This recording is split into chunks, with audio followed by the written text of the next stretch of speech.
Good afternoon, everybody. As the incoming president of AJC Seattle and a board member of AJC's Asia Pacific Institute, we welcome you all to today's unique and important program. I am honored to be co-hosting with the highly respected National Indian American leader, Dr. Bharat Barai, founding chairman, Global Indian Jewish Relations Institute, who has been a consistent advocate of US-Israel, India, and Indian Jewish American ties over the past 40 years. AJC's Asia Pacific Institute leads US Jewish outreach to India and the Indian American diaspora across the USA through our wonderful staff members, Nissim Rubin in the US and Arjun Hardas in New Delhi. We are sincerely grateful to our Congressional Representative Adam Smith, Chairman, House Armed Services Committee, for taking time from his extremely busy schedule to speak to us on today's program. Chairman Smith is a very strong supporter of US-Israel and US-India defense, strategic, and tech ties, which are immensely important not only to our national security, but also to companies located in the region, such as Boeing, Microsoft, Amazon, Google, and others.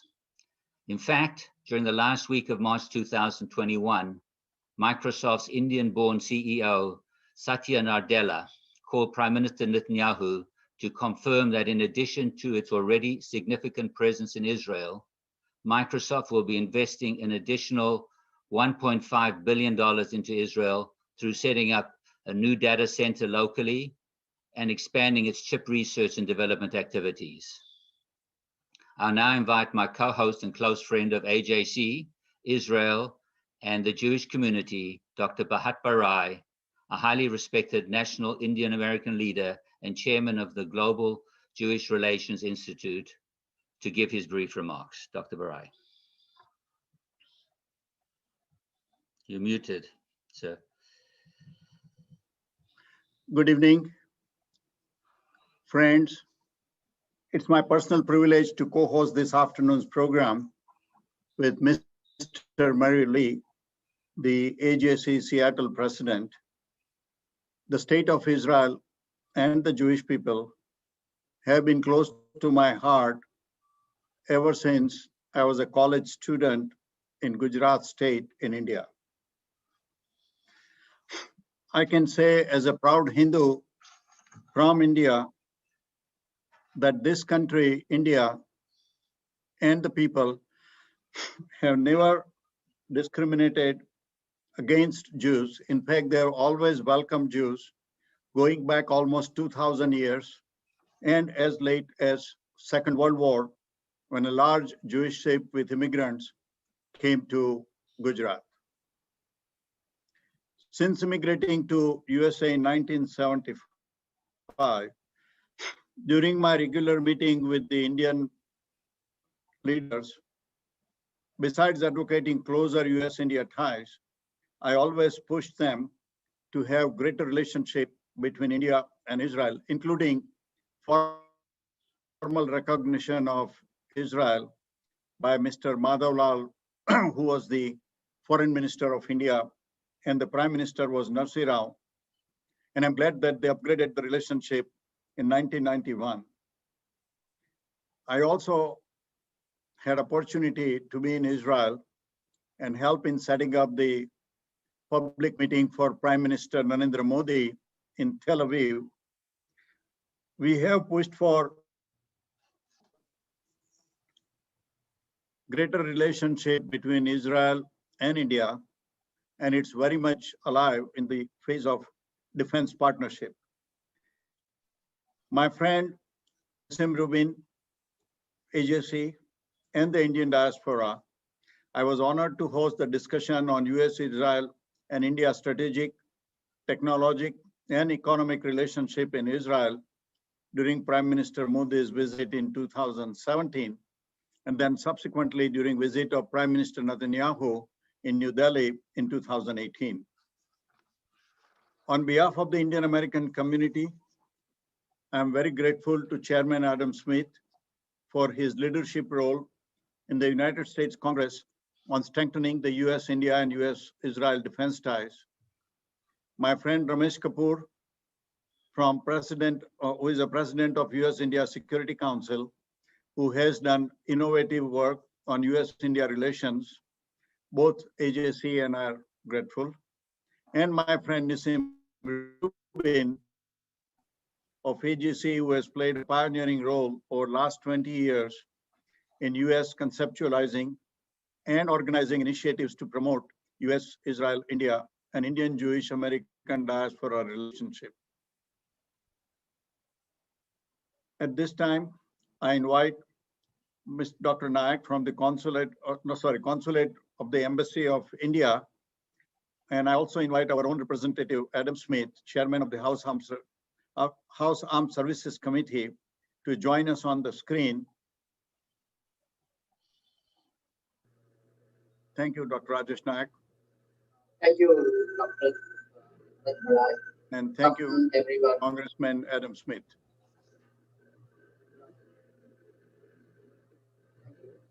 Good afternoon, everyone. Congressman Adam Smith.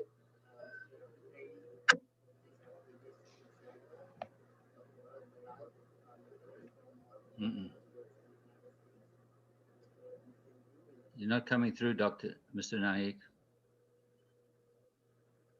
Are you on mute? You can mute yourself and unmute yourself. That's good. Am I not audible? Okay. Continue. All right. Thank you. Sorry for this. I would like to thank American Jewish Committee Seattle for organizing this program and inviting us today to discuss friendship.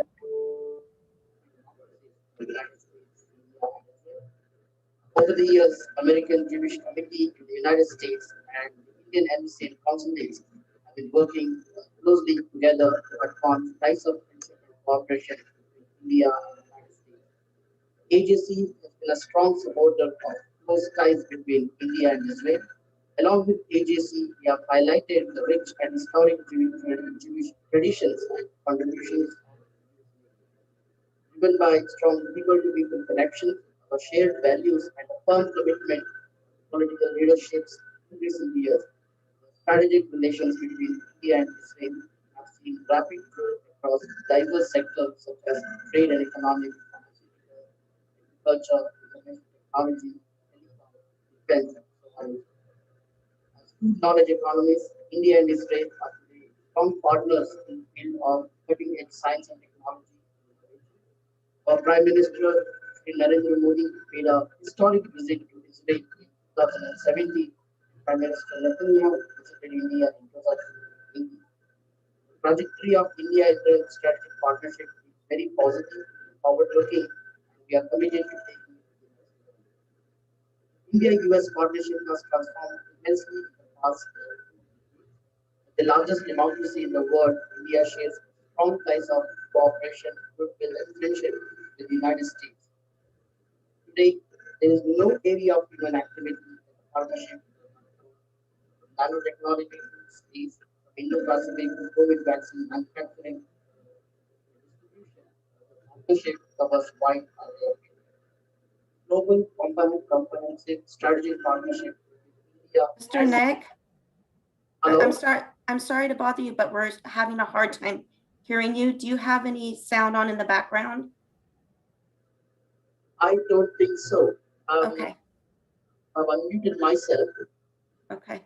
I think if you lean a little closer, it works a little bit better.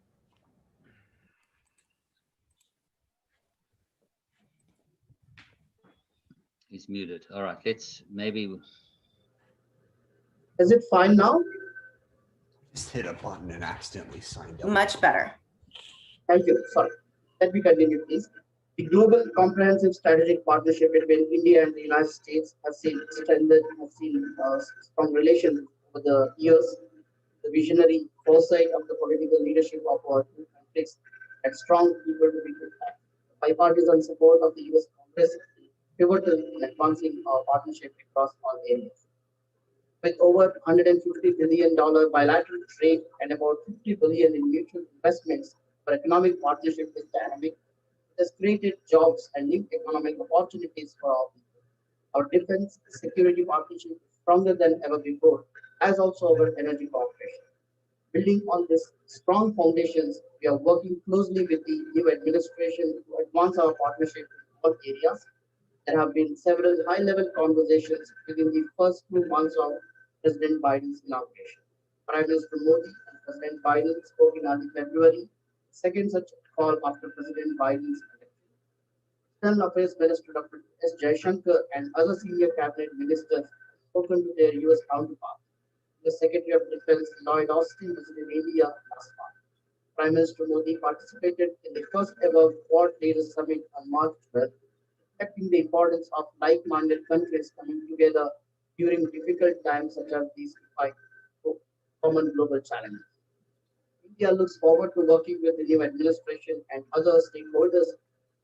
First, we would like to work on the 5 priority baskets. In fact, first, cooperation in the healthcare and pharma sector, and of course, COVID-19 management post-COVID challenges remain high on our agenda. Secondly, the digital space, and of course, the third one is in the energy basket. Both the education and the knowledge partnership means a lot between India and the United States. And finally, our cooperation in strategic and defense areas, including in the Indo-Pacific. Friends, over 4 million strong Indian diaspora has played a pivotal role in advancing India's ties with the United States. With the support of our friends from the Indian American and Jewish American communities, we look forward to further strengthening our existing partnership. I once again thank AJC for the efforts in cementing India's friendship with the United States and Israel. We look forward to our continued partnership with AJC, strengthening people-to-people connections. Thank you all very much for your time and opportunity. Thank you very much, Deputy Consul General Naik. And I invite Representative Adam Smith, Chairman, House Armed Services Committee, to give his keynote remarks. Thank you, Chairman Smith. Well, thank you very much. I appreciate the AJC pulling together this group. I mean, these are incredibly important relationships between the U.S. and Israel, the U.S. and India, and all 3 countries working together. And in particular, because in my district and throughout our country, we have such a strong Jewish population here in the U.S., in my district in particular, and such a strong Indian American population as well. There's a great opportunity for partnerships on a whole series of levels. And I think we're seeing a very interesting time in these relationships, with the new president, President Biden, coming in. There's a lot obviously to be determined. We are still appointing a fair number of key members of the administration in terms of the various departments, as well as the ambassadors, which we have not gotten to yet. But there is one overarching theme that President Biden has made clear, and that is the importance of alliances and partnerships. The president and his team at state and elsewhere are very much focused on building relationships in order for us to meet our national security needs. And there are layers within layers of that. We've got NATO, we've got alliances dealing with China, but certainly 2 key aspects of that are going to be India and Israel, how we form those partnerships. I think the goal and the vision is what the United States has been trying to do and been promoting since the end of World War II. And that is the idea that multilateral organizations, nations working together, is the best way to confront the challenges that we face as a globe. You can't go it alone and have one country sort of dictate terms. We've got to work together to confront a wide range of challenges, whether you're talking about pandemic that we've just gone through, dealing with climate change, dealing with conflict. It's better if we work together. And there are always complications with that, depending on the country, depending on the region, depending on the history. But I don't think we have too many stronger partnerships and a stronger basis for a relationship than we have with both India and Israel. And as chairman of the Armed Services Committee, we've worked together a lot to try and promote that. To try and build those relationships, particularly with the mill-to-mill relationships that we've had with both Israel and growing with India as well. There are a lot of partnerships that we can form in terms of providing each other with the best possible equipment, taking advantage of our technological advancements in each country to work together to develop the new technologies that are necessary for all of us to provide the robust defense that we need to meet the challenges we face. Those partnerships are encouraged each year in the National Defense Authorizing Act, and we will continue to do that. And then as we look at the global challenges, there is a real challenge right now coming from both China and Russia. And that challenge is that they are promoting an authoritarian approach to governance and an authoritarian approach to international relations. And worse, one cornerstone of that is basically to try to reduce the influence of the Western world in general and the United States in particular. We need partners to push back on that. We need to promote the idea that economic and political freedom are the best path forward for the world. And in Israel, certainly the strongest, probably not the only democracy in the Middle East anymore, now that Iraq has moved in that direction, for a long time, the only democracy in the Middle East. And India, the largest democracy in the world, we have great partners to promote that theme and to promote that message. And this is not a confrontational message. We do not seek conflict with either Russia or China. We seek a way to work together to set international norms so that we all know what the rules are and we can pursue our interests peacefully and in a manner that is fair and open and transparent. And we're going to have to work hard to achieve that goal. Now, right now, I think we have an enormous opportunity, and that is as we deal with the pandemic to work together, to show the world that democracies can in fact work together to solve problems. We have an enormous opportunity with the vaccines that have been developed by the US and elsewhere to, as quickly as possible, get those vaccines distributed across the world and show that we can work in partnership to the benefit of all. Because when you look at this broader issue right now of what's the best model? Is it the authoritarian approach that Russia and China take, or is it a more Western style democracy approach? We in the US have certainly had our challenges of late. We need to show the rest of the world that we can work with them, that this isn't just about the US sort of forcing its will upon the rest of the world, but it's about us working in partnership with countries across the world to build a better world for all of us. And then we need to succeed at what we're doing. We need to show we can handle the pandemic, we can still govern effectively, we can still work with other nations to meet the challenges that we face. And again, working with Israel, working with India, those are two great opportunities to pull all those countries together. Now that's the basic principle. Obviously, the details get complicated and difficult. As I said, we have to deal with China. We also have to deal with Iran in the Middle East. We have to deal with a number of destabilizing situations in the immediate environment of Israel, in Syria, in Yemen, in Lebanon, in Iraq to some degree, that we're hoping to prevent that from happening. So there are a lot of challenges in the world, but I know we are going to be better able to deal with them if we work in partnership with a number of nations, but certainly if we build on the trilateral partnership of the US, Israel, and India. There are a lot of strengths in all three of our countries we can take advantage of, we can work together, and we can deal with these challenges that we face. So I look forward to your questions and to the panel discussion that's coming up, and I thank you for the opportunity to participate in this very important forum. Thank you very much, Chairman Smith. And I invite our much respected Chief Policy and Political Affairs Officer, Mr. Jason Isaacson, as well as Mr. Ramesh Kapur, President of the U.S.-India Security Council, the USISC, to join the screen with Chairman Smith for our panel discussion. Thank you. Thank you, Barry. Thank you, Chairman Smith. Ramesh, please start your screen. Yeah.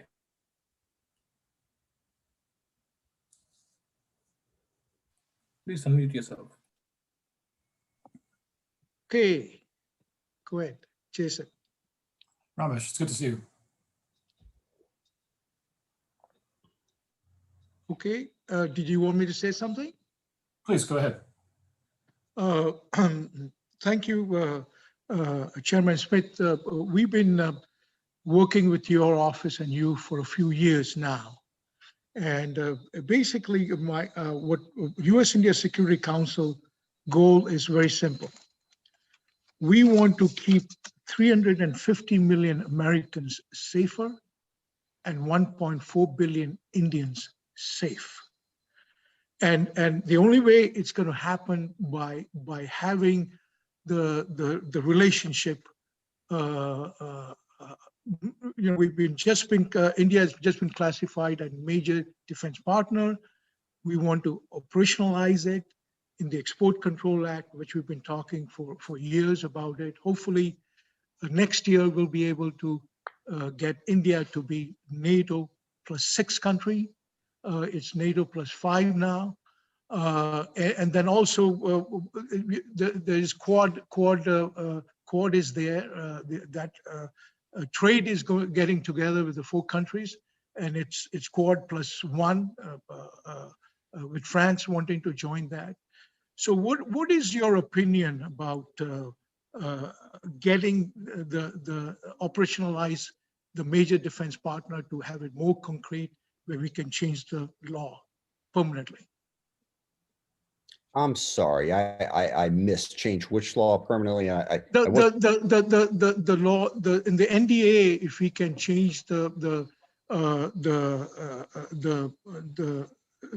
law in the Foreign Relations Committee, but get it in the NDA where India is classified now NATO +6. Of course, it will come to your committee in the NDA.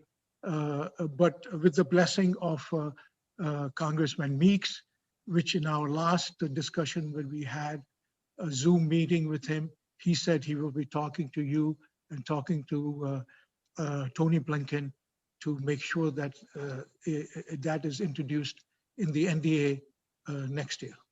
Yeah, we definitely want to strengthen the partnership, as I said, and this is one option for doing that. I can't tell you how likely the outcome is on that. But it's definitely something I want to pursue as a way to strengthen the partnership. I mean, look, when it comes to solidifying the defense relationship between the U.S. and India, one issue is the continuing relationship, the continuing purchase of weapons from Russia, the S-400. And we're in a little bit of a bad situation on that because we've got the ongoing conflict with Turkey for having done the same thing. Now, this is a difficult balance because for a long time, India took a neutral approach, which during the Cold War made a great deal of sense. You wanted a relationship with the US, you wanted a relationship with Russia. Given our relationship with Pakistan during the Cold War, all of that made sense as everyone was trying to figure out how best to protect their own interests. And there's legacies from that. How do we balance our desire to make sure that Russia doesn't expand their influence with the desire to build and strengthen relationships? And I think this is a problem that's going to come up, and we're going to have to deal with it. I want to figure out how to work past that to build a stronger relationship with India and change that law. But we're going to have some discussions because of those issues. I wonder if I could pick up on that and ask you, Ramesh, as well. There's been a good deal of writing, I know, just in recent weeks. C. Rajmohan and Wes Mitchell have had op-eds in the last 2-3 weeks about NATO partnership for India. But there's historically been a real allergy in India to that kind of an alliance, that kind of entanglement, particularly with Western powers. Has that whole dynamic changed now in India from your perspective? Oh, absolutely. With the new Prime Minister, Narendra Modi, that movement has changed completely. Also, you have to remember that BJP was always pro-America, all right? As a matter of fact, the fact that the Congress Party used to call them CIA agents, all right, in their ads. So they've always been pro-United States, the BJP party. So that's helped, and things have changed. Russia is basically a big gas station now, a one-man show there, and India is realizing the democracy, and also we have also reached out. The important part when the civil nuclear deal was done by Bush, President Bush at that time, that was a really concrete movement where Indian bureaucrats or Indian folks and administration realized that America was really serious because it was always all along. I've been doing this since '86 nationally. Everyone from I met prime ministers from Rajiv Gandhi on one-to-one basis. They all had the same thing, that we cannot count on America. That was the reluctant was that. And when America was the only country that made the difference, all right, of the civil nuclear deal, that's when the interest started, okay? And then there was a little faux pas in terms of Narendra Modi's visa, and then later on, Gobra is doing with Manmohan Singh's time. But those hiccups were there. But the reality is, and you have to realize that 86% of the Democrats, even though NPT, nuclear non-proficient, was our base, voted for the civil nuclear deal because of India, all right? And key people you were there, and the key people were of course Pelosi and Biden. So now that the Biden administration is there, it's again, you have to keep pushing the Indian bureaucrats.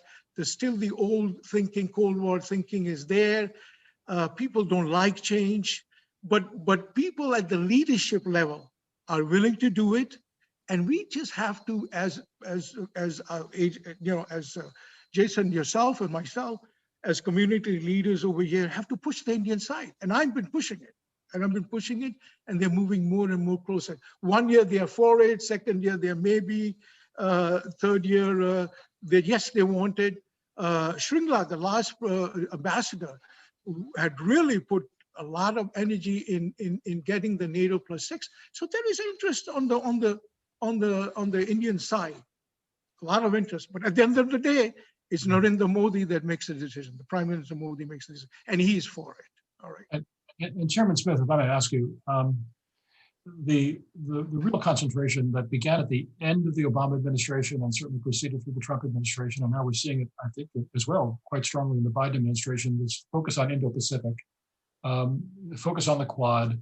Do you see the resources that will be required to build up American military presence in the region and military partnership, especially with India, coming in the next several years? Well, we have to make some choices, and we have been reluctant to do that. In fact, this is my own personal opinion, is if you look at the national defense strategy that we've put out, how to put this exactly? I put it bluntly, and then people, anyway, I'll put it bluntly. It's unachievable. Okay. When you list everything that's in our national defense strategy that we're supposed to be able to do, the list is basically, we have to be prepared right now today to fight and win an all-out war with China, in China, by the way, on the road. And then while we're doing that, we also have to be able to contain Russia in Eastern Europe.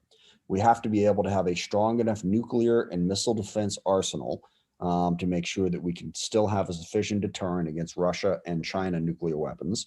We have to be prepared to go to war in Korea if North Korea invades South Korea. We have to be prepared to contain Iran, and we have a number of troops, as you know, in Saudi Arabia and Kuwait, small number in Syria, and some others to deal with that. And then, oh, by the way, we have to deal with transnational terrorist threats wherever they may crop up, and they're cropping up right at the moment in Africa, in the Middle East, and elsewhere, so that our special operations forces are in some 75 to 90 countries on any given day. You can't do that. Okay. Oh, sorry, I forgot the 3,500 troops that we have in Afghanistan right now, trying to stop that place from falling apart. We forget the money. We don't have the people to accomplish all of that. So we're going to have to prioritize our national defense strategy. Now, if we do that, and if we look at the Indo-Pacific region as a place where we can build partnerships and leverage a relatively small presence into a strong partnership like the Quad, and also relationships with South Korea and Thailand and Vietnam and Philippines and other countries as well, yes, we can do that. But if we say we have got to have a military that is strong enough to win an all-out war with China in Southeast Asia, then we're going to be chasing our tail. And Well, if you chase your tail, you never actually catch it. So we're going to have to prioritize here. If we prioritize and if we leverage partnerships and leverage deterrence, you don't have to be able to win an all-out war against a country to deter them from doing the things that you don't want them to do.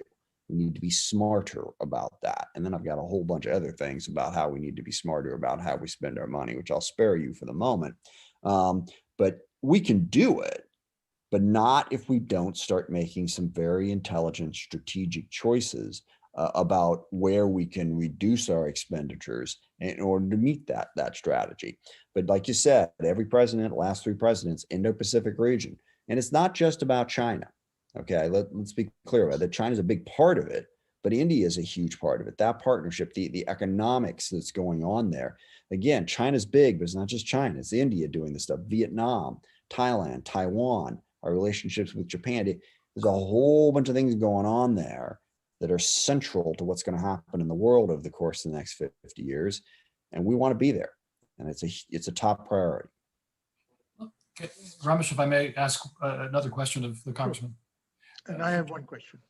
Sure. Chairman Smith, I've been reading some things about, well, you know about of course, last month's China-Iran $400 billion 25-year deal, which some people are seeing as a possible game changer in South Asia and East Asia, West Asia, excuse me.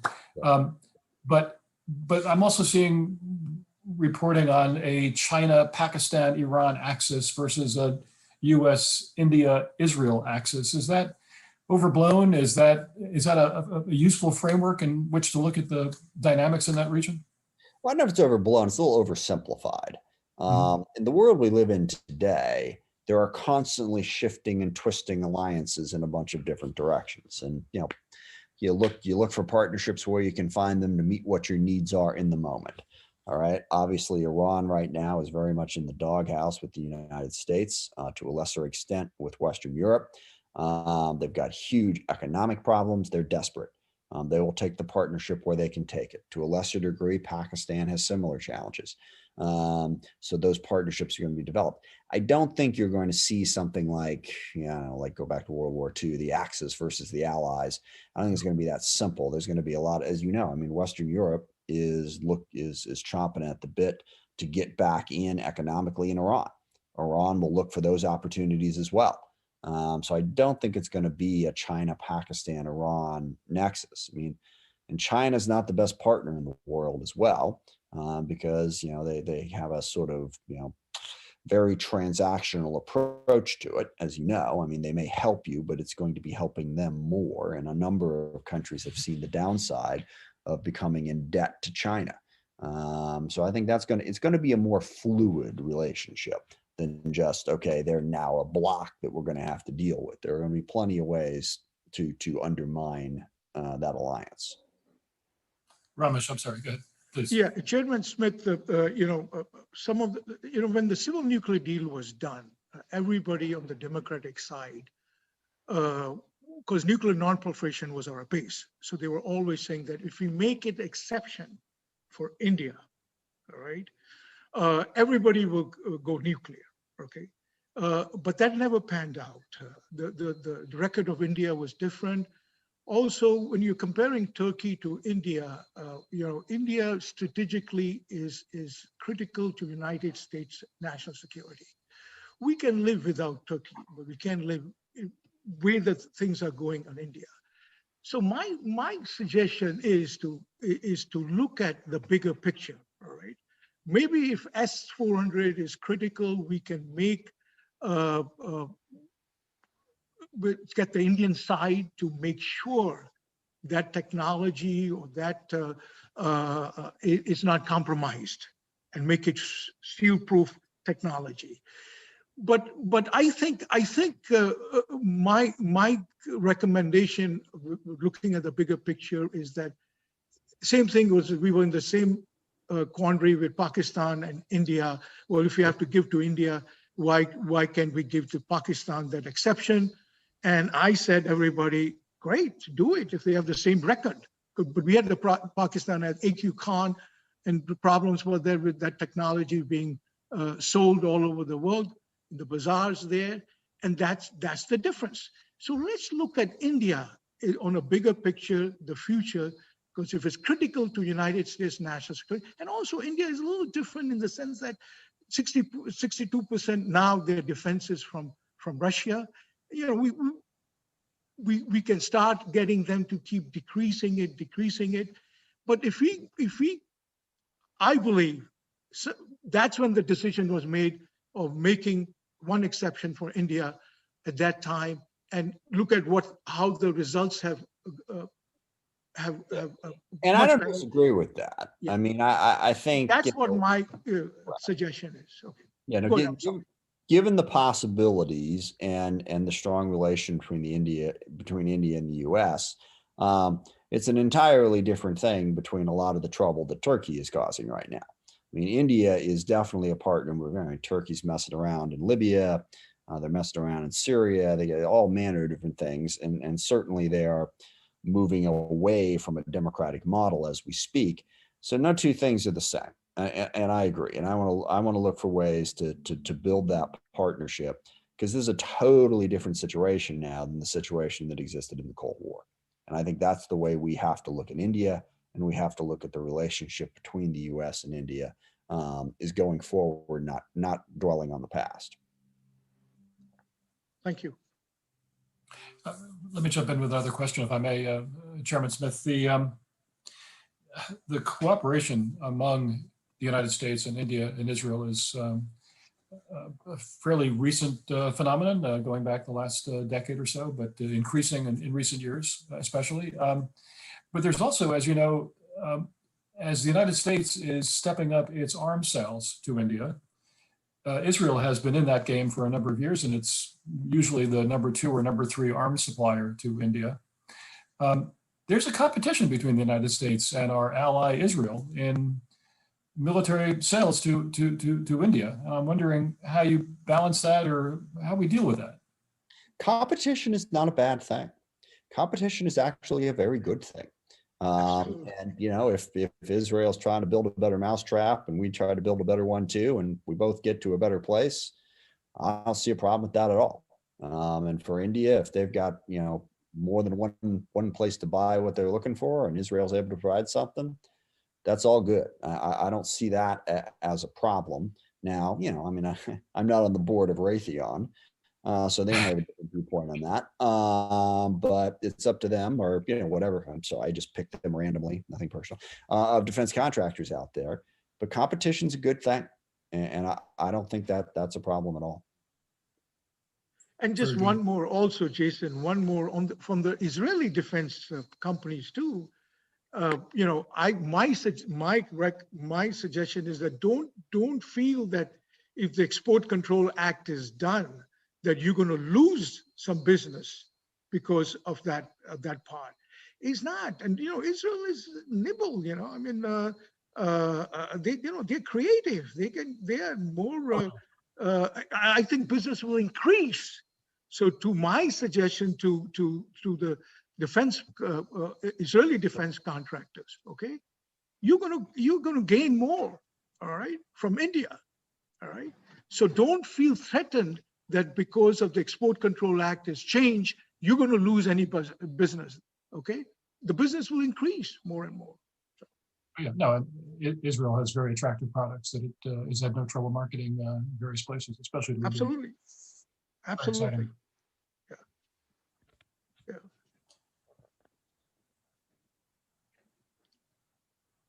I wanted to ask another question, Chairman Smith. The traditional, but in recent years significantly downgraded, it seems, relationship between India and Iran. How do you see that going forward? As the United States now tries to re-enter into negotiations with Iran on the resumption of the Joint Comprehensive Plan of Action, and one strongly hopes a broader and longer and stronger agreement between the United States, between all the powers and Iran, and India's traditional relationship with Iran, which has been necessary as a close neighbor, civilizational relationship. But is that something that we want to keep a close eye on as that relationship changes between the United States and Iran, and strengthens between the United States and India? Yeah, well, I mean, how to put this exactly? I want the world to get along, okay? And as the cliche goes, you don't make peace with your friends, you make peace with your enemies. And I'm not looking for conflict with China, I'm not looking for conflict with Russia, I'm not looking for conflict with Iran. And we have to understand that within that context, number one, all those countries, they've got their interests. And their interests aren't necessarily inferior to ours, they're just different. Okay, they're their interests instead of ours. How can we work together to try to meet those interests and reduce conflict and reduce the things we're most worried about? Find ways to compromise and find ways to work together. So to some degree, if we have a strong partnership with India, and India has a historical relationship with Iran so that they get along with them a little bit better, well, maybe that's a way to sort of figure out how we can resolve our differences. Now, the key to all this is, what are those differences? At some point, differences reach the point where there is no brooking them. I get that, but I tend to think that we leap to that conclusion a little bit too quickly and create conflict where it is not necessary. Where Iran is concerned, and there's a couple of other ancillary issues here, but the two big ones are they're messing around in the Middle East and elsewhere, exporting a revolutionary and violent ideology that's creating problems. And number two, we don't want them building a nuclear weapon. Well, number three would be their missile technology and other things. So how do we go about dealing with this? You know, and Iran's got their concerns about us as well. And again, people may misinterpret this, but at one point, not a little more than a decade ago, the U.S. had roughly 175,000 troops on their western border in Iraq. And between us and NATO, we had north of 100,000 troops on their eastern border in Afghanistan. And Iran got a little twitchy about that. And I can't say as I blame them, since we had made it perfectly clear that regime change was part of our way of looking at the world. They viewed that as an existential threat because it was. And we may prefer to think that there would be a different government in Iran, but the government of Iran really doesn't prefer to think of it that way, and they are going to take steps to protect themselves. You know, if you're going to try to get along with people, try not to put an existential threat in their face because they will tend to react to it. So, you know, we have room to sort of balance and let Iran's not going to change to be the way we want them to be anytime soon. So can we get along? What are the red lines, if you will? What are the things that we're most concerned about? Well, building a nuclear weapon, given their rhetoric against Israel, is right up at the top. This is why, to my mind, it was so stupid to get out of the JCPOA. And we can argue for hours about what was in the JCPOA and the wisdom of it. But it had slowed down Iran's nuclear program significantly. We pulled out of it. They're back at it. Okay. So dealing with that. And then there's the regional stuff. You know, what they're doing in Yemen, what they're doing in Lebanon, what they're doing in Syria, their continued threats to Israel.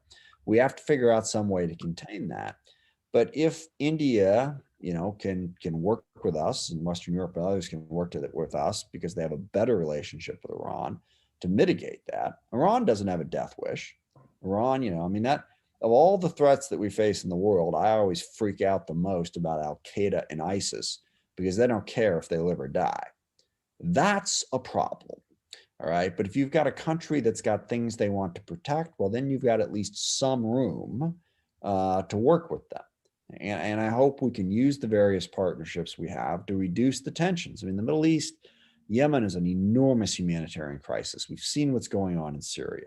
If we could build partnerships with other nations to say, hey, can we at least bring some more peace and stability to this region? At a certain point, that's in everybody's best interest. So let's build the partnerships where we can to get that done. And let's add, thank you, Congressman. Just one quick question. One quick question is so when are you taking the trip to India? Soon, after COVID is over. All right. Well, as you know, my last trip actually in mid-February, I got in just under the wire. I was in Africa, in Niger and Mali and Tunisia, and then up to our commands in Germany. So as soon as the starting gate comes down, I'm getting out there. I'll tell you, Eastern Europe is the first place I need to get to because I haven't been there. But I would love to get back to India and build on what we're talking about here, and we'll we'll try to make that happen, hopefully by the end of this year, if they lift the COVID restrictions and let us travel. And Bharat and myself will join you. But there's just certain nuances you have to understand. Just one nuance, let me give you about Narasimha Rao. He had come to Mass General for carotid surgery. So I went and saw to see him because I'm in Boston area.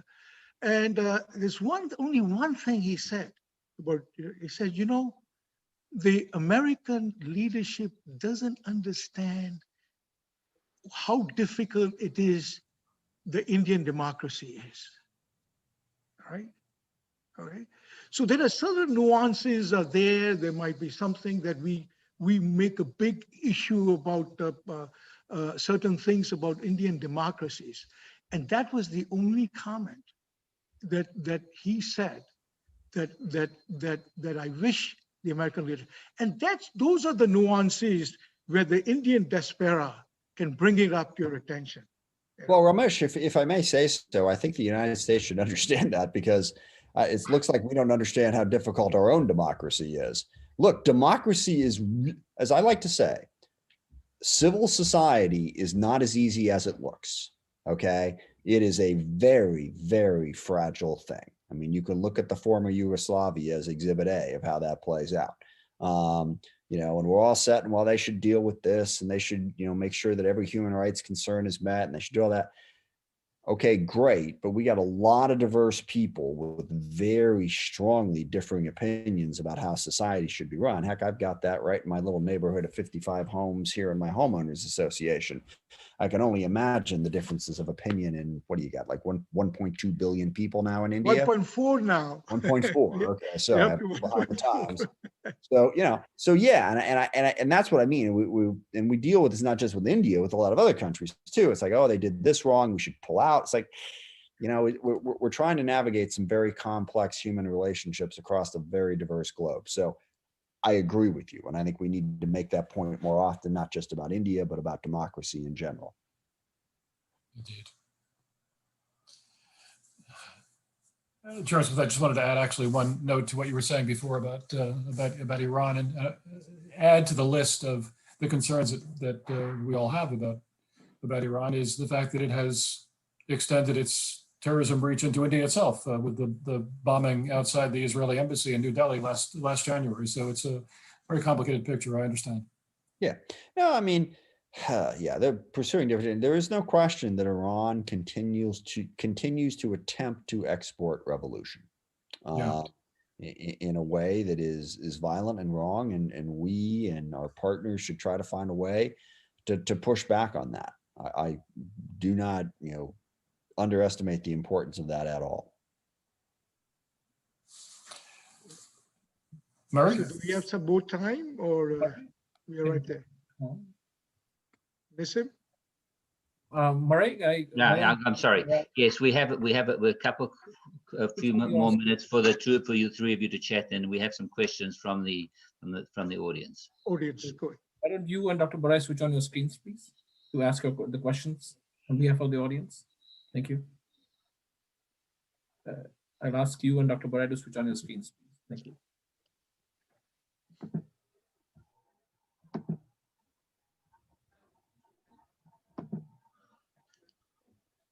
Leslie, can you set the get me back on the screen? Yeah, I see some questions from the audience that are showing up in the Q&A. I don't know if you guys want to work through those or. Oh, here's Dr. Barai. Let's see. All right. Dr. Barai, Barai, question for me? Yeah, why don't you start, Dr. Barai, with your two questions?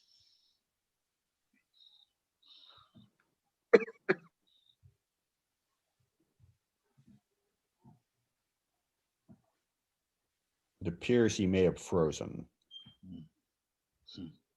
Zoom. I'm sorry, I'm not able to hear the question.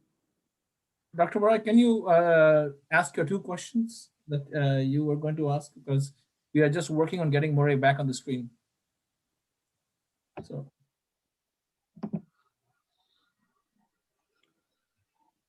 Okay. Are you asking me to ask a question? Yes, please. Okay, I'll go. Congressman, Congressman, as an Indian American, we would like to act as bridge between the country that we came from and the country whose citizens we are. From time to time, as you pointed out, democracy is not a clean thing, but it's probably the best option out of all that we have. And we have noticed that some left-wing members of your party try to bring anti-India things, not realizing that any democracy, the elected representatives are primarily responsible to their constituents that they represent.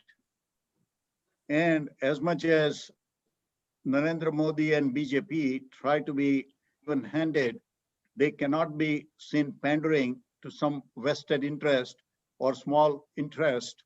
And then they try to bring resolutions here, either in the city councils, which we defeated in Chicago, by the way, 2 weeks ago, or in the US Congress. And we like to see that there is some better understanding of another democracy and the situations that the elected representatives of India face. And it is best left to a sovereign democracy to try to resolve their problems without everybody trying to act as their mother-in-laws and trying to tell them what to do. Forget about an alderman of city of Chicago trying to tell Prime Minister of India what he should be doing. Yeah. Well, I had an interesting experience right before the pandemic. I had a meeting in the Seattle City Council with one of the Seattle City Council people, and I parked in the garage and I came up through the elevator and I got off the elevator and it was a mob scene. There was like 200 or 300 people occupying the lobby there and waving signs, and I'm looking at it, trying to figure out what's going on. And it turned out I think they had a resolution about the situation in Kashmir and Jammu. And it's like, I wasn't aware the city of Seattle had a foreign policy committee. And I'm not unsympathetic to what you're talking about, but that's sort of the way we do democracy around here. And what I would urge India to do is to sort of take that for what it's worth, which is, that's just us expressing our democratic opinions. And it's not, indicative of what everyone in the US feels like. They were activists. That's what they do. And they'll try to get resolutions in the city council and the county council and other stuff. And what's that got to do with, like I said, they don't do foreign policy. And what they don't realize also is what you just said, is in India, the Indian government and people there, they see that, and they see it exactly the way you just described, as us trying to lecture a country halfway across the globe on how they should be conducting their business. Now, it's not just the United States that does this. We get, a whole bunch of people from all over the world telling us about how we're handling, the Black Lives Matter protests and a whole bunch of other things. So my strong advice is to, make a note of that, but don't worry about it too much. It does not necessarily reflect, it doesn't reflect US policy. It's just the way we do things. And, I would certainly argue that we get a little too involved in that.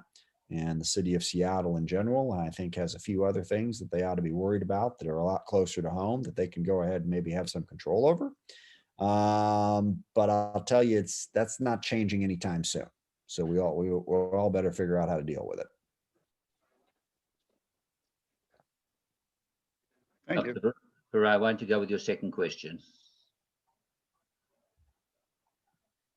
Or you can go ahead and ask. All right. This is for Chairman Smith. As chairman of the House Armed Services Committee, you have been a strong supporter of US-India and US-Israel defense ties. Please share your thoughts on the recent integration of Israel in the US CENTCOM, the Central Command, as a key partner along with our allies in the Gulf, maintaining security and stability in a region of highly strategic and economic importance to the USA and our allies in Asia and Europe. I think it makes a great deal of sense and is long overdue. As you know, Israel used to be part of the European Command, but certainly Israel is directly connected to what's going on in other aspects of the Central Command, including You know, what's going on in Syria, obviously being the biggest example, but Iraq as well. No, I think it simply makes sense, and it reflects the strong connection that Israel has to the other nations within CENTCOM. So I don't think it'll change much in terms of our relationship, but I think what you'll have is you'll have the people in CENTCOM better able to work more closely with Israel, and have a greater connection of interests that will strengthen the partnership. Thank you. And the second question is, can you also kindly share your thoughts on India as a close partner of the US, Japan, and Australia through the Quad partnership, which aims at maintaining a free and open Indo-Pacific region? The Indo-Pacific Command is of the US Department of Defense, is the largest command spanning from Hawaii up to Eastern Africa. Yeah, I think this is crucial. And this, to my mind, is the better approach to dealing with the issues in Asia, big issue being China. At the end of the day, what we want from China is we want them to respect the laws of the world, okay, and respect the sovereignty of the nations around them, and to not sort of leverage their power, and they are a growing power, both economically and militarily, to not sort of throw their weight around in a way that impedes the freedom and sovereignty of the nations around them. Now, one of the big ideas for doing that is this whole notion, like I said, that the US needs to build its military to be strong enough to defeat China in a war. Okay, I've got a number of concerns about that approach, but the approach that I think is vastly more effective is to build partnerships in the region, okay, to, you know, get rule of law and a common understanding, free navigation of the water, respect sovereignty, respect boundaries, because China's been stepping on this in a lot of different places, including India. As you know, there's been, you know, many skirmishes up on the India-China border. China is also, you know, going after island chains that don't necessarily belong to them, in conflict with Japan and South Korea and the Philippines and Vietnam and a whole bunch of other countries. Well, let's band those countries together, and there is greater strength in those numbers. And the Quad partnership between us, India, Japan, and Australia reflects some of the countries that I think are the most powerful economically and militarily and elsewhere in that region. If we can work together, we've got a better shot of stopping China from doing those things in the first place. You know, if China decides that they're going to try to exercise their power against those basic rules of law, that's a problem. We want to discourage them from doing that in the first place. And this partnership, I think, is one excellent way to do that. Thank you. Murray, can I jump in and ask a follow-up question to the Congressman as well? Chairman Smith, the United States negotiated, but then under President Trump in his first days in office, decided not to enter into the Trans-Pacific Partnership. Yeah. Do you see the possibility of resurrecting U.S. involvement in the Trans-Pacific Partnership to accomplish exactly what you're talking about, and also the possibility of bringing India into the Trans-Pacific Partnership, which was also a concept that was floating around a few years ago? Well, there's sort of two ways of looking at this. And the good side is what we've been saying here today, and that is the importance of these partnerships. And once you establish that the partnerships are important, then you move on to the question of, well, how do we strengthen them? You know, what do we do? And, you know, we've talked about arms sales, we've talked about mill-to-mill relationships, training exercises, you know, common treaties. There's a whole bunch of things to do. But certainly way up high on that list is going to be economics, is going to be trade. I mean, the more you trade back and forth with each other, the stronger your ties, and the more you can mutually benefit from the relationship. So when you put it that way, the Trans-Pacific Partnership is a no-brainer. Okay, we should pass it like that. However, for those of you who have kept an eye on domestic U.S. politics, you understand that trade is fraught with a whole lot of problems, and that increasingly over the course of the last 30 years, people in this country see trade as undermining our economic strength and rewarding wealthy corporations at the expense of average workers. And there is, I could go on for an hour about the ins and outs of that. I won't, but what I will say is what really drives the problem is what I think, and an issue that I haven't touched on yet, I've talked about climate change and China and all this stuff, economic inequality in the United States and globally, to my mind, is the single biggest challenge to peace, prosperity, and stability over the course of the next 50 years. And there's a whole bunch of stuff that has gone into this. But basically, in the last 50 years, wealth has become concentrated in the hands of fewer and fewer people in this country and in many parts of the globe. And trade has become a symbol of that. It has become, okay, if you're a rich corporation, if you got a lot of money and you can make investments, if you have capital and you can move capital all over the world, you're going to benefit from this. But if you're just working at a job in the middle of Iowa and that's what you got, and you're counting on being able to go to that job and making a decent salary in order to feed your family and pay your mortgage, then the last 50 years have not been good to you. And I have told corporations this for the 24 years that I've been in Congress, and they still don't hear me. If you want to be able to pass trade agreements, then there is one and only one thing that you need to do. Take care of your workers. Pay them, okay? You know, instead of worrying about how much your stock price went up last quarter, instead of figuring out how big a bonus your top 50 executives can do, pay your workers. Give them a pension, give them better health care, give them more money. Show them that this benefit from, you know, the benefits of competition and as I'm losing the economic phrase at the moment, but the benefit of having so many markets and access to so many markets, show them that that benefit doesn't just make, you know, Jeff Bezos worth $175 billion instead of 150. Okay. Show them that it's going to enable them to send their kid to college and retire with dignity. If you do that, Trans-Pacific Partnership will pass in the blink of an eye. But until those fundamental economic issues are dealt with in our country, that's a very long way to come to the answer to the question, which is no. In the short term, I don't see the Trans-Pacific Partnership being able to be revised because of how people feel about trade in relation to that economic issue that I just described. Thank you. Thank you very much. And I think time is such that we've got to move on. And I want to thank each and every one of our distinguished panelists, as well as my co-host, Dr. Barai. I would now like to invite AJC's Asia Pacific Institute Assistant Director, Nissim B. Rubin, Israeli Deputy Consul General San Francisco, Mr. Matan Zamir, and Israeli Consul for Public Diplomacy, New York, Dr. Adbar Vilchinsky, to the screen.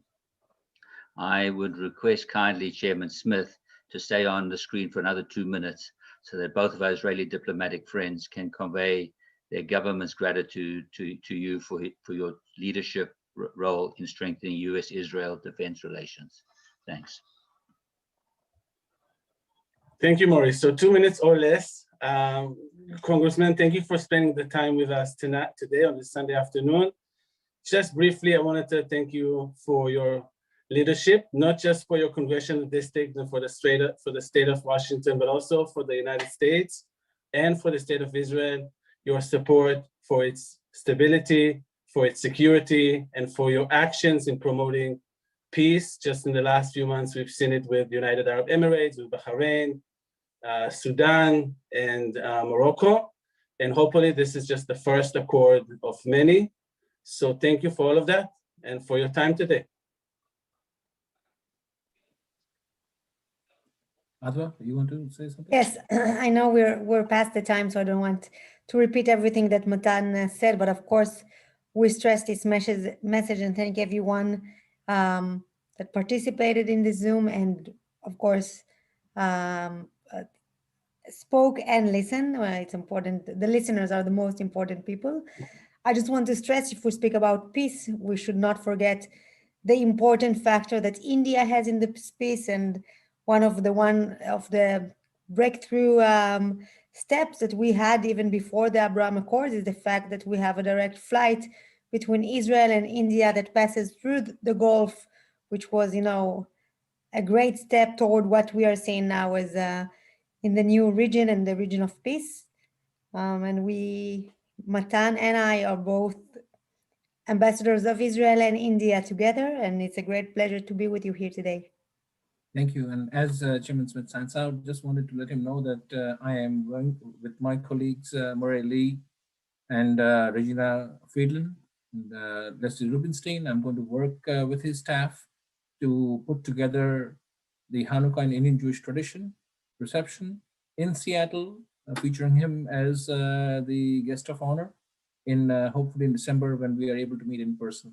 very much looking forward, and of course, would love to have Matan and Mr. Rajesh Naik join us for that program, and that we'll get our tech community, Indian and Jewish Americans from the tech community, from the business world, from the cultural world in Seattle program. So thank you so much, Chairman. And now I will lead the final session of our program today. I wanted to start with both of you, and I selected both of you to speak among all the vast number of talented Israeli diplomats stationed in the United States, because both of you were stationed in India. Matan was the Deputy Consul General in Mumbai, and Adwa was the Counselor for Public Diplomacy in Delhi. And Matan, Mumbai is where the 4,000 Indian Jews live. And I know that you are very much attached to our community. You're part of the community. Can you throw some light on your experience with the microscopic community, the small but very vibrant community? Thank you. How much time do we have? Do we have 2 more hours? Because even though it's a small community, it's amazingly vibrant and diverse. Not a lot of people know, but when we say Indian Jewish community, we're talking about 3 different communities, right? There's Bnei Israel, which is the vast majority of the community. There's the Baghdadi Jews, which is a smaller group, very prominent in Mumbai, very much integrated in the life of the city. Even residents of Mumbai don't know how much the Jewish community has influenced their everyday life in infrastructure, building schools, hospitals, docks, libraries, and the life of the city of Mumbai, the life of the Jewish community in Mumbai is very much integrated. And the smaller Kuchini Jewish community that lives, most of them have moved to Israel, but some of them still live down south in Kuchini in Kerala. It used to be in Indian scale, like you said, a microscopic community, 100,000. Most of them over the years have moved to Israel, to the United States, Australia, Canada, a lot of places around the world. And now we stayed with about, like you said, 5,000 Jews all over India. So it's even what's smaller than microscopic, nanoscopic community, but still very vibrant, very much living a strong Jewish life in the city of Mumbai in particular, and in the city of Thane, which is north to Mumbai. A warm, welcoming community. And for my time there, I was there between 2013 and 2015. I have to say it's the warmest welcome that I've received. I mean, not to disrespect San Francisco. San Francisco gave me a very warm welcome as well. But being in India for those 2 years was an experience that I'll never forget. I'm sure Adva will agree. For us diplomats, our first posting is like your first love. It's something that you always look back to as a place, and as a place that you'll never forget, and you always kind of reminisce to it. But India in particular is a strong love of myself. A big chunk of my heart is still there in Mumbai. Thank you, Matan. Adwa, I wanted to come to you. When you were posted in India, you used to travel around the country with the ambassadors, the Israeli ambassador, to the Israeli centers of excellence. And Israel is perhaps the only country that has centers of excellence. They're like agro labs or training centers for Indian farmers in each Indian state. What was your experience, and how did those trips and those centers of excellence impact India-Israel ties at the grassroots level? Thank you very much. So first, again, following my colleague and friend Matan, I so much understand what he's saying about first love. And I can tell you that people here in the New York Consulate who work with me say, I always go through your office and I hear and smell India here in your office. Like I smell your tea, you drink chai, I smell your food, I hear the music. So it's something really that we cannot forget. It's part of us. Regarding your question, the Centers of Excellence of Israel in India, it's something really spectacular. There are a few that are really, really close to Delhi in Haryana, in the state of Haryana. So we went there frequently. And I think for your question, my most meaningful experience, we went to one Center of Excellence. I think it was in Haryana. And just by a coincidence, the farmers just ended a training session then there. And we saw, and it was not planned, it was not, with all of this diplomatic scene. I would say hundreds of farmers that saw us and came and were so enthusiastic and shared with us the knowledge they had. And you really felt, though, I'm doing that for them.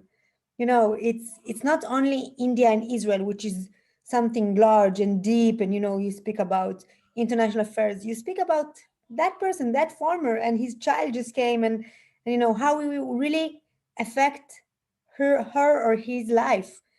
And that's the meaning. That's the meaning of everything we do here. Thank you, Adwa. We have few minutes left, so just quickly with you, talk about the water cooperation. Israel has now the only embassy in Delhi that has a water attaché. If you can talk briefly about how Israel is helping India in a very vital and critical arena. And Matan, you were in Mumbai, the commercial capital of India. You played a big role in promoting Israel-India trade and tech ties. Now you're in San Francisco, and we'd like to work with you to promote the tech triangle between Silicon Valley, Israel, and India. So just quickly, if both of you can speak on these fields. Thank you. Advan, please, let's start with water. Water is the most important commodity in the world. Go ahead. Yes. By the way, water, I feel again very connected to it personally, also because serving in India. For those who do not know, Adva in English, the meaning is like a ripple. So water is something that is embedded me in my name, in my DNA. But being very honest, as the India-Israel relationship is really in its peak, and we were thinking even before Prime Minister Modi's visit to Israel and vice versa, what should be the next stage? We do so much in agriculture, we do so much on culture, but what could be the really next step which will bring the added value and upgrade the relationship between Israel and India? And we always said we should be water, because Israel has something to give, something technological knowledge, and not only technological knowledge, also state of mind. One of the things that we did after having this idea and bringing the cooperation between Israel and India in water to be defined as strategic partnership, one of the first MOUs, Memorandum of Understanding, that we had about water was not only technology and not only training, but bringing experts from Israel to build campaigns in India to think how we should have India campaign, how to save water, how to treat water. So it has so many directions, and again, it means so much to every person, because we know what's the situation with water, not only in India, but all over the world. And it's our duty to do anything to help him. And I'm happy that one of the first steps was, I don't know if education is the right word, but campaigns, education, and really explaining the people what we did in Israel, because Israel was under scarcity, and one of the things that saved Israel is not only innovation, is education, speaking with the people. So we had that. And of course, we have one of the fascinating things that I did is bringing the Galmobile, a unit that purify water to India. So, and there's so much more that is being done and will be done. And then in terms of trade, I'll just add briefly, there's a lot going on in the areas of tech and of course, agriculture, water, like Advas said. The potential is still huge. India and Israel together are 1/6 of the world population. So there's a lot of business and trade we can still do together. One area that's very booming, less now during COVID, is tourism. We spoke about it early in this session, in this event, that it's funny how there's the same amount of Indian tourists to visit Israel and the same amount of Israelis who visit India every year, about 50,000. We're talking pre-COVID. And just having this people-to-people interaction, I mean, obviously it's a business, and there's a lot of the tourism is an industry, but it's an industry that also leads to people-to-people interactions, and we see it all over India. From the deserts of Rajasthan to the beaches of Goa to the beautiful cities of Delhi and Calcutta and Mumbai. But now we see more and more Indian tourists who've discovered Israel, Jerusalem and Tel Aviv and the Dead Sea and Eilat.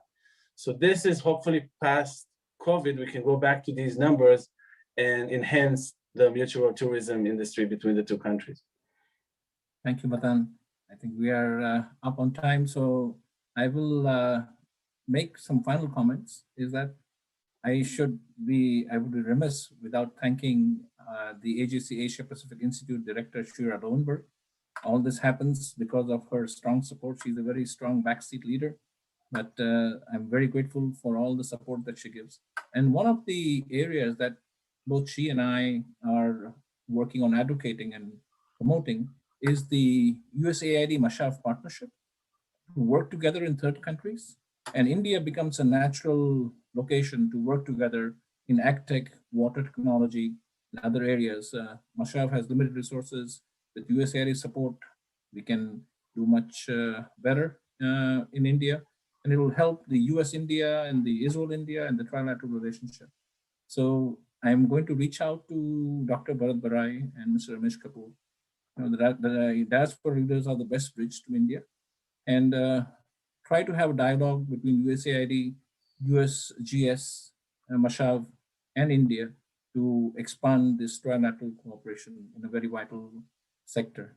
I would also like to let all our audience know that AJC, in partnership with the Indian Diplomatic Mission, hosts Hanukkah in Indian Jewish tradition in Washington, D.C., New York, Atlanta, Chicago, Houston, and hopefully this year we will expand it to the West Coast in Seattle, with Chairman Smith as the guest of honor.